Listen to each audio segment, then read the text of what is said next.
किशनगढ़ राज्य के सुंदर जंगलों से घिरे सुंदरपुर गांव में अर्जुन नाम का एक युवक रहा करता था। अर्जुन अनाथ था और पेशे से लकड़हारा था। एक दिन अर्जुन अपनी कुल्हाड़ी लेकर जंगल में लकड़ियां काटने के लिए जा रहा था कि तभी उसके पड़ोसी बलराम चाचा वहां पहुंचे।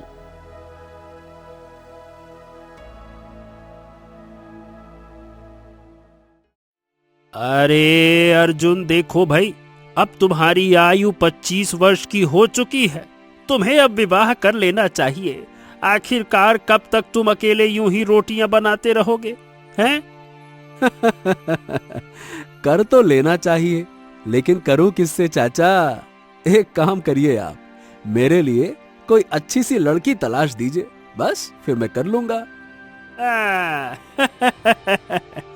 बेटा, ऐसा है कि तुम जब 15 वर्ष के थे तब तुम्हारे माँ बाप का निधन हो गया। माँ और पिता के निधन के बाद तुमने खुद को बड़ी ही हिम्मत से संभाला, जिसकी प्रशंसा करना तो बनता है। और रहा सवाल तुम्हारे लिए लड़की देखने का, तो तुम हमारे गांव में सबसे सुंदर और बुद्धिमान व्यक्ति हो। कभी कभी तो सोचता हूँ कि तुम्हारे योग्य वर कहाँ से तलाश करूं। तुम्हारे योग्य तो कोई राजकुमारी ही मिलनी चाहिए। राजकुमारी? अरे क्या बलराम चाचा, आपकी भी ना मस्ती मजाक करने की आदत गई नहीं। इतना बोलकर अर्जुन जंगल जाता है और वहां से लकड़ियां काटकर बाजार में बेचता है।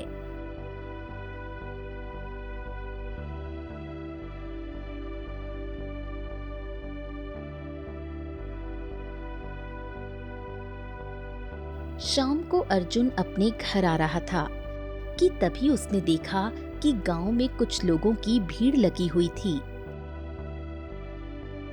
बलराम चाचा के चेहरे पर चिंता की लकीरें झलक रही थीं।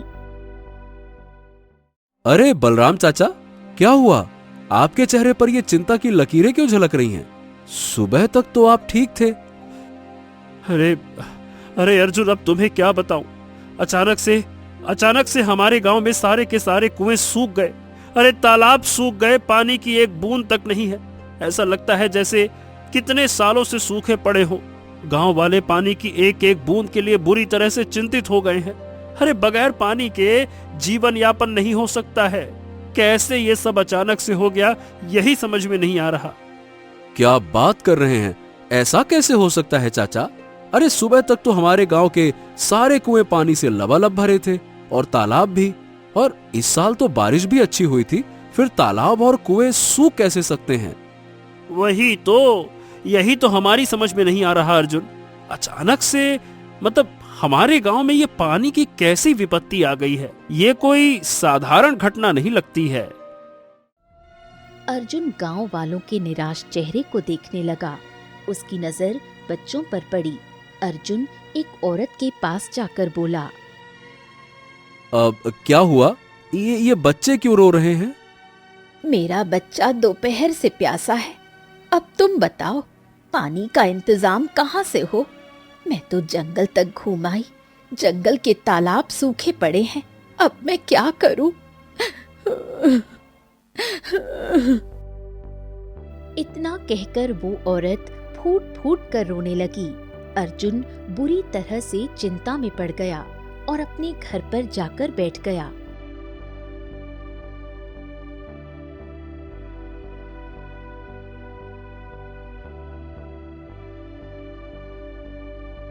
कुछ देर बाद बलराम चाचा वहां पर दोबारा आ पहुंचे।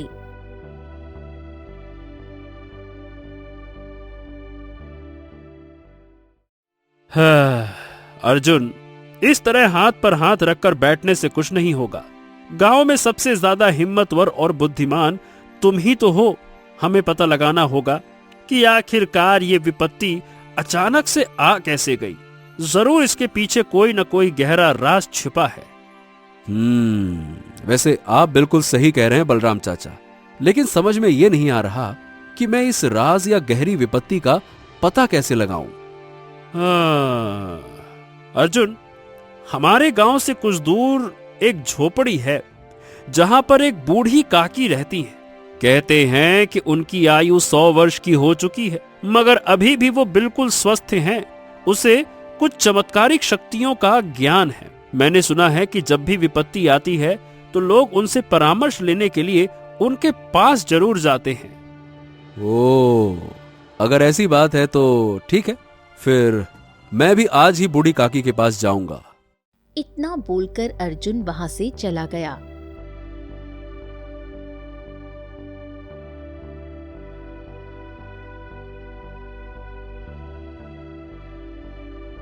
कुछ देर के बाद अर्जुन एक सुनसान इलाके में बनी हुई झोपड़ी के पास खड़ा था।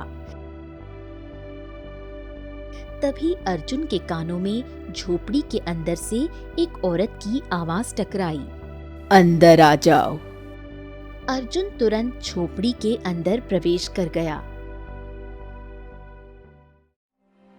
झोपड़ी के अंदर एक बूढ़ी औरत बैठी हुई थी। अर्जुन उस बूढ़ी औरत को देखकर चौंक पड़ा। मुझे बताया गया था काकी कि आपकी आयु 100 वर्ष की है, परंतु आप तो 50 वर्ष से ज्यादा की लग ही नहीं रही हैं। मैं यहीं पर एकांत में रहती हूँ और जंगल की जड़ी बूटियाँ खाती हूँ। मुझे कुछ ऐसी जड़ी बूटियों का ज्ञान भी है जिसे खाकर बुढ़ापा बहुत देर से आता है। ये क्या चक्कर है? खैर, मुझे इस बात से कोई मतलब नहीं है। मैं तो आपसे केवल एक मदद मांगने के लिए आया हूँ। कैसी मदद? अर्जुन अपने गांव की सारी घटना बताते हुए बोला। बात यह है कि बच्चे प्यास से तड़प रहे हैं। अगर गांव के सारे कुएं और तालाब सूख जाएंगे तो पूरा का पूरा गांव बर्बाद हो जाएगा। हम जाएंगे कहाँ? ये कुछ सामान्य घटना नहीं लग रही। इससे पहले ऐसा कभी नहीं हुआ। इसके पीछे कोई गहरा राज छुपा हुआ है। वही तो, मैं वही रहस्य जानने के लिए आपके पास आया हूँ। मुझे पता लगा है कि आपके पास ज्ञान का भंडार है। हाँ, मेरे पास ज्ञान का भंडार तो है, लेकिन सारी बातों का ज्ञान मेरे पास नहीं है। परंतु मैं तुम्हें एक रहस्यमयी पेड़ का पता बता सकती हूँ, जो जादुई पेड़ है और इंसानों से बात करता है। उस पेड़ के पास हर जानकारी रहती है। वही तुम्हारे गांव में अचानक हुई विपत्ति का रहस्य बता सकता है। क्या क्या क्या वास्तव में संसार में ऐसा कोई वृक्ष है जो जो बोल सकता है? हाँ, मेरी बात का विश्वास करो। ओ, तो ठीक है, आप मुझे बताइए वो वृक्ष कहाँ है? यहाँ से घने जंगल में निकल जाओ। घने जंगल में एक नदी पड़ती है।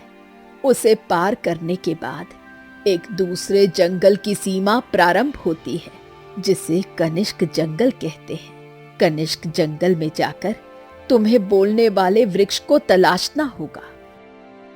अर्जुन तुरंत उठकर खड़ा हुआ और कहा, तो ठीक है, मैं बोलने वाले वृक्ष को जरूर तलाश करूंगा। इतना बोलकर अर्जुन वहां से चला गया।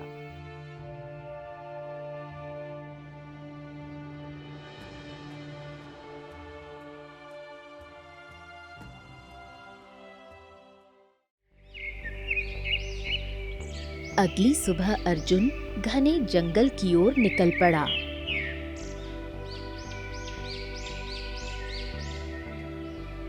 अर्जुन सारा दिन पैदल चलता रहा। शाम तक चलते चलते उसके पास एक नदी आई।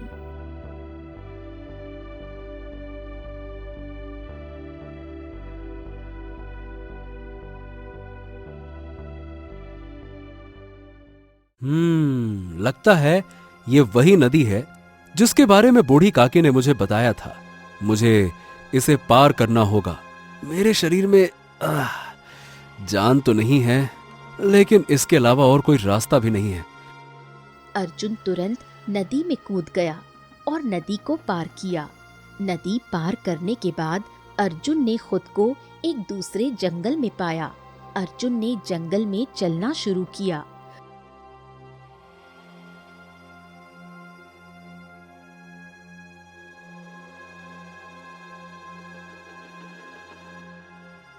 बहुत देर तक चलते चलते वो एक वृक्ष के नीचे बैठ गया और अपने आप से बोला, बाप रे, ये कहाँ आ गया मैं? ओहो, अब यहां मैं ये जादुई और बोलने वाले वृक्ष को कहाँ तलाश करूं? क्या करूं? तभी एक मायावी पक्षी उसके पास आकर बैठ गई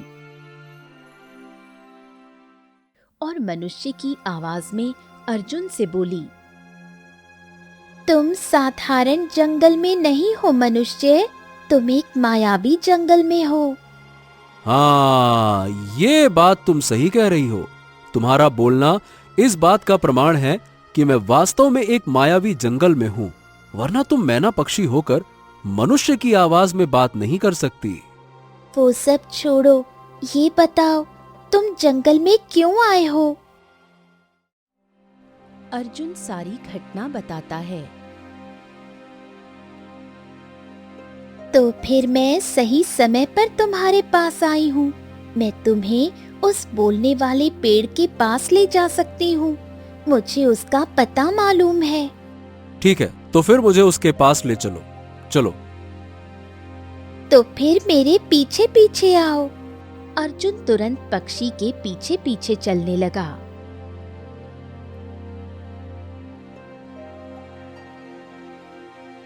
कुछ ही देर के बाद जादुई मैना पक्षी अर्जुन को एक घने वृक्ष के पास ले गई।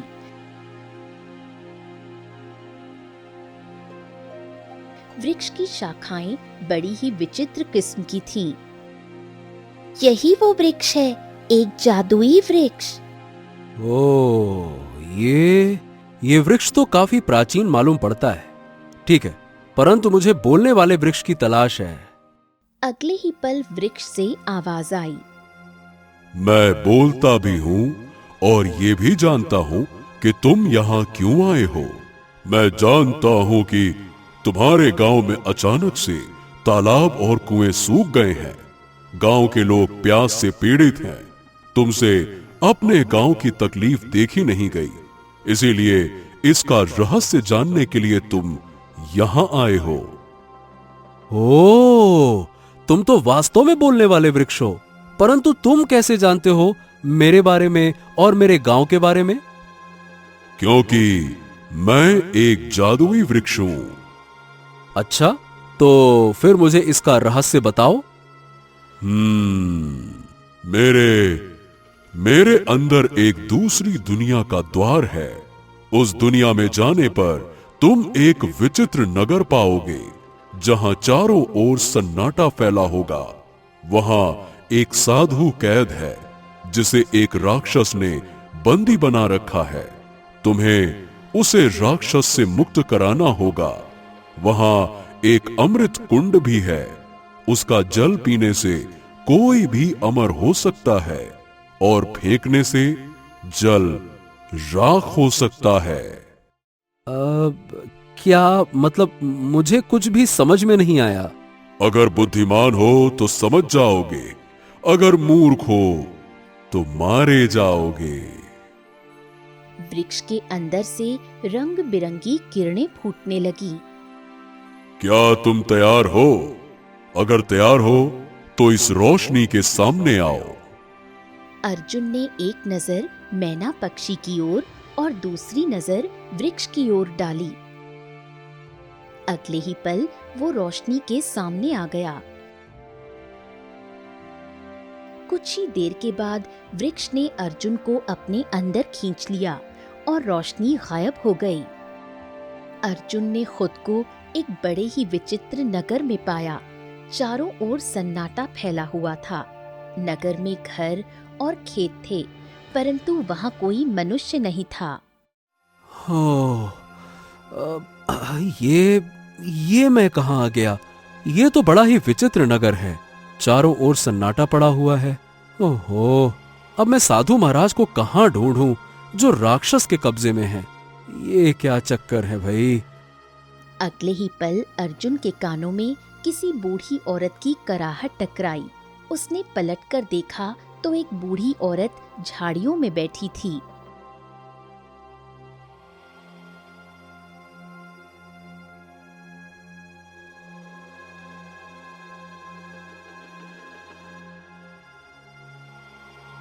ओ, मुझे तो लगा कि यहाँ कोई मनुष्य नहीं रहता होगा, लेकिन आप हैं। वैसे आप कौन हैं? मैं इस नगर की वासी हूँ। हाँ, ये तो समझ में आ गया, लेकिन यहाँ तो और कोई नहीं है। पहले इस नगर में काफी लोग रहते थे, लेकिन राक्षस ने सबको मारकर खा लिया। उसने ही मुझे अपने जादू की शक्ति से अपाहिज कर दिया। मैं चल नहीं सकती, परंतु मैं जानती हूँ कि राक्षस कहाँ है। तुम यहाँ क्यों आए हो और कैसे आए हो?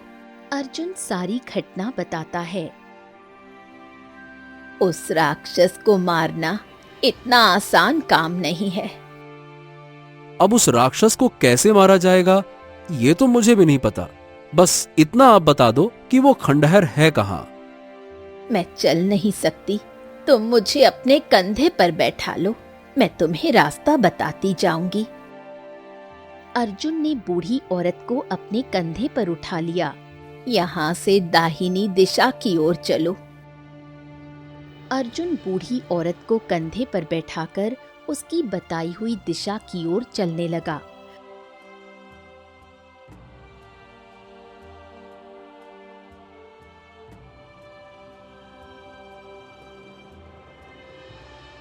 बहुत दूर चलने के बाद अर्जुन को एक खंडहर नजर आया। इस खंडहर के अंदर साधु है और राक्षस का वास है, सावधान रहना। मैं भगवान के अलावा और किसी से नहीं डरता। अर्जुन खंडहर के अंदर गया।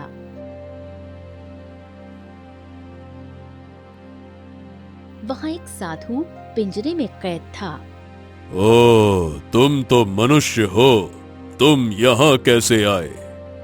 मैं आपको राक्षस के चंगुल से आजाद कराने आया हूँ साधु महाराज। क्या? अरे मूर्ख, तुम हमें राक्षस के चंगुल से कैसे आजाद कराओगे, जबकि राक्षस तुम्हारे कंधे पर बैठा है? अर्जुन ये सुनकर चौंक गया। तभी बूढ़ी औरत हंसने लगी। ये सच बोल रहा है, ये साधु सही कह रहा है। जब तुमने इस नगर में सन्नाटा देखा और मुझे देखा, तब भी तुम मुझ पर शक नहीं कर पाए। मैं ही राक्षस हूँ। ये बिल्कुल सही कह रही है। इस नगर में ही राक्षस का वास है। वो राक्षस कभी भी अपने असली रूप में नहीं रहता। कभी पुरुष के रूप में रहता है तो कभी बूढ़ी स्त्री के रूप में रहता है। और ये राक्षस इस समय बूढ़ी औरत के रूप में है और तुमने इस राक्षस को अपने कंधे पर बैठा लिया है। अचानक अर्जुन को अपने कंधों पर भार बहुत भारी मालूम होने लगा। अब मुझे ये बूढ़ी औरत उतारनी है। अब अर्जुन बूढ़ी औरत को फेंकने की कोशिश करता है, पर बूढ़ी औरत उसके शरीर से बुरी तरह चिपक गई थी। अर्जुन चाहकर भी उसे अपने शरीर से नहीं हटा पाया। अरे बस करो, उतर जाओ मेरे कंधे से, उतरो। एक ही शर्त पर। कैसी शर्त? यहाँ से कुछ दूर एक अमृत कुंड है। तुम अमृत कुंड से जल निकाल कर लेकर आओ। उस जल को पीने के बाद मैं अमर हो जाऊंगी, और वो जल केवल मनुष्य ला सकता है। तुम्हें जो मैना पक्षी जादुई वृक्ष के पास ले गई थी, वो मैना पक्षी कौन है? मैंने ही उस पक्षी को किसी मनुष्य को फंसाने के लिए वहां पर छोड़ रखा है। जादुई अमृत कुंड से अमृत वही ला सकता है जिसके मन में दूसरों के प्रति प्रेम हो और जिसके मन में इंसानियत हो, और वो तुम हो। बोलो, क्या तुम अमृत कुंड से अमृत लेकर आओगे? किसी भी कीमत पर नहीं। अगर मैं ले आऊंगा तो तुम हमेशा के लिए अमर हो जाओगी। तो फिर सोच लो, मैं तेरे कंधे से कभी नहीं उतरूंगी। अर्जुन गहरी सोच में डूब गया। ठीक है, ठीक है, मेरे कंधे से उतरो। अब मेरा शरीर तुम्हारा भार नहीं सह पा रहा। उतरो उतरो।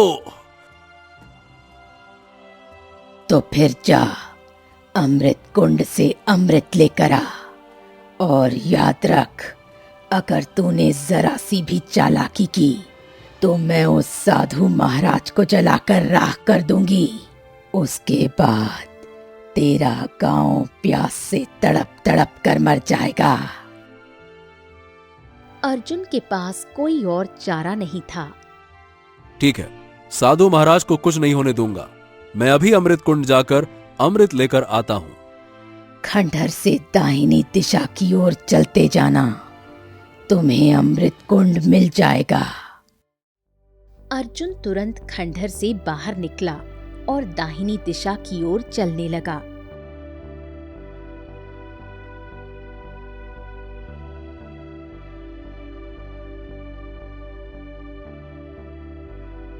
कुछ देर के बाद अर्जुन को एक विशाल तालाब नजर आया जो सुनहरी किरणों से चमक रहा था। हाँ, लगता है यही है अमृत कुंड। तभी अमृत कुंड से आवाज आई, हाँ, यही है अमृत कुंड, और मेरे अमृत जल को केवल और केवल वही मनुष्य ले सकता है जो बुद्धिमान हो, दूसरों के प्रति इंसानियत रखता हो और लालच से मुक्त हो। वो जल अपने लिए नहीं बल्कि मानवता की भलाई के लिए ले। याद रखना, अगर तुम्हारे अंदर ये गुण नहीं है तो जैसे ही कलश में जल भरोगे तुम जल कर राख हो जाओगे। अर्जुन गहरी सोच में डूब गया। ठीक है। अर्जुन ने कलश में अमृत जल भरना शुरू किया। कुछ ही देर में कलश भर गया और अर्जुन सुरक्षित रहा। ओह, तुम तो वाकई अच्छे मनुष्य हो। अर्जुन कलश लेकर सीधे खंडहर की ओर आया।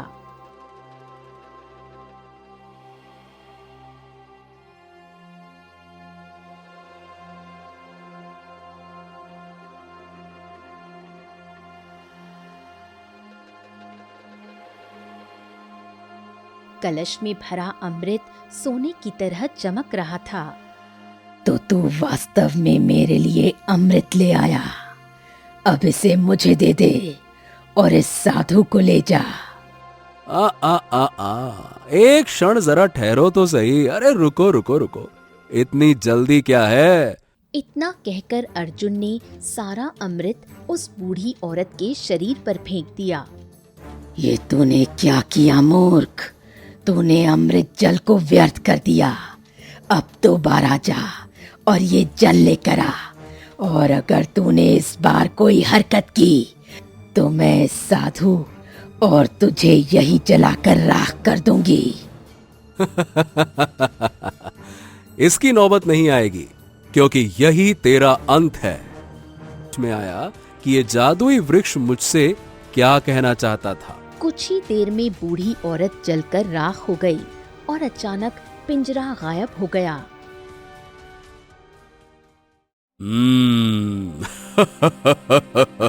तू तो वास्तव में बड़ा ही बुद्धिमान है। साधु महाराज, लेकिन आप तो बहुत ज्ञानी हैं। आप इस राक्षस के चंगुल में कैसे फंस गए? जिस जादुई वृक्ष ने तुम्हें इस नगर में पहुंचाया है, मैं वर्षों से उसी वृक्ष के नीचे तपस्या कर रहा था। कुछ समय पहले ये राक्षस इंसानी रूप धरकर मेरे सामने आया और मेरा शिष्य बनने की इच्छा जाहिर की। मैं तपस्या में मग्न था, उसकी चालाकी को पहचान नहीं पाया और उसने मनुष्य बनकर मेरी चमत्कारी शक्तियां प्राप्त की और मेरे ही मंत्रों से वृक्ष के अंदर से दूसरी दुनिया का द्वार खोल लिया। फिर मुझे धोखे से यहां कैद कर दिया और अपनी जादुई शक्ति से तुम्हारे गांव के सारे तालाब और कुएं का पानी खत्म कर दिया। ओह, लेकिन ऐसा क्यों किया? क्योंकि उसका असली मकसद अमृत कुंड का जल था। वो जानता था कि अमृत जल केवल वही ला सकता है जिसके मन में इंसानियत और दूसरों के प्रति प्रेम हो। इसीलिए जब तुम यहां आए तो उसने पहचान लिया कि वही मनुष्य हो तुम, लेकिन तुम्हारी चतुराई से आज उसका अंत हो गया। इतना कहकर साधु ने अर्जुन का हाथ पकड़ा और रंग बिरंगी किरणों से दोनों वृक्ष के बाहर पहुंच गए। यहाँ पर मैना पक्षी अर्जुन को देख रही थी। अगले ही पल मैना पक्षी रंग बिरंगी किरणों से एक राजकुमारी में परिवर्तित हो गई। ये कौन हो तुम? राक्षस तो कह रहा था कि तुम उसके लिए काम करती हो। हाँ, वो सही कह रहा था। मैं यहाँ घूमने आई थी। अचानक उसने मुझे पकड़कर अपनी जादुई शक्ति से मैना पक्षी में बदल दिया। उसने मेरे ऊपर एक विशेष प्रकार का जादू किया था। उसके सम्मोहन में रहकर मैं उसी के लिए काम कर रही थी, परंतु तुमने उसे मारकर उसका सम्मोहन तोड़ दिया और मैं अपने असली रूप में आ गई। अब मैं तुमसे विवाह करूंगी क्योंकि तुमने मुझे राक्षस की कैद से मुक्त किया है। अब तुम जा सकते हो अर्जुन। राक्षस मर चुका है। तुम्हारे गांव के तालाब और कुएं फिर से पानी से भर चुके होंगे। जाओ। अर्जुन राजकुमारी को लेकर अपने गांव लौट आया। सारे तालाब और कुएं भर चुके हैं। गांव वाले खुशी से झूम उठे। राजकुमारी अर्जुन को लेकर अपने महल आ गई।